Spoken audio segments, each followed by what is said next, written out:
Okay, hi, this is Michael Ellis. As a follow-up to my K-Cup video, I did some research and I don't know exactly where I heard from that you could recycle K-Cups if you took them apart. Be sure to check with your local recycler if you can indeed recycle the plastics and the aluminum that come with K-Cups. And be sure to wash them out if you can indeed recycle them. Otherwise, they'll just get chucked in the trash can. Um,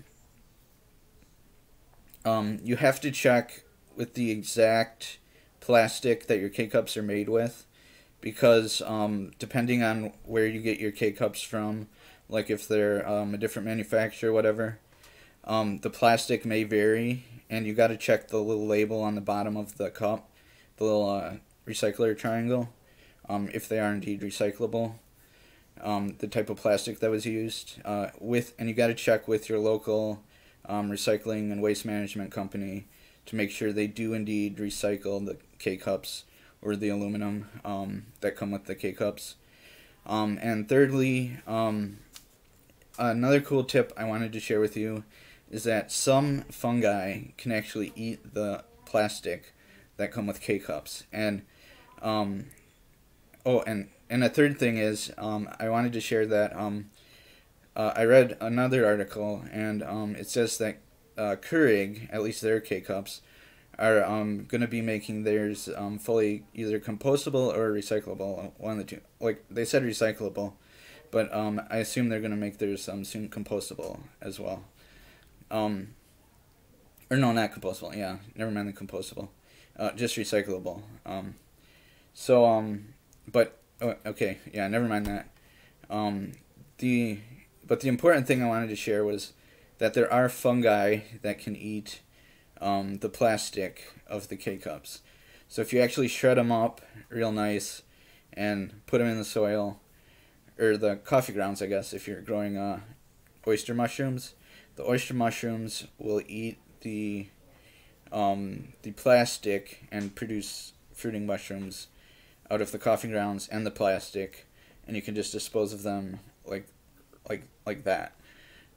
So in the coffee grounds themselves, so you can just blend the whole thing together, minus the aluminum foil that's on the top of it, and I assume there won't be a microplastics issue with the fruiting bodies, but I'm not a expert on oyster mushrooms, so you'd have to check with your with I don't know, an expert in oyster mushrooms, I guess.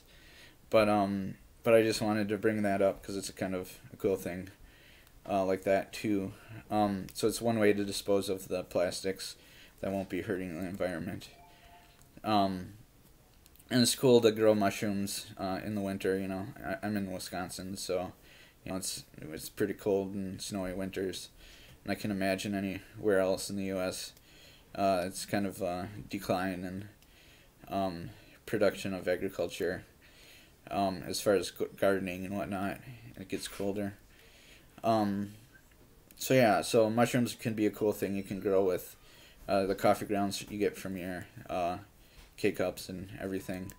So it might be a good idea to invest in some spawn, like the little what you call it,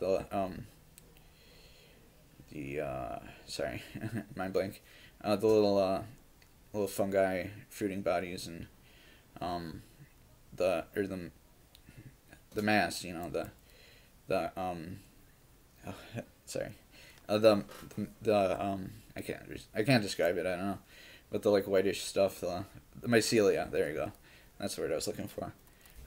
That come with the spawning packages when you order the stuff from suppliers. And another thing I thought of is, just as far as gardening goes, a thing I've been doing lately, and it kind of works cool, is actually gardening with mushroom spawn, and using that an edible breed of mushroom with my gardening plants, like landscaping plants and whatnot, and adding mushroom spawn of edible mushrooms to the holes that I dig for my garden plants, and in hopes that eventually it will take over or form a network in the ground, in symbiosis with the plants I plant, and that when it rains or when fruiting bodies of mushrooms form like they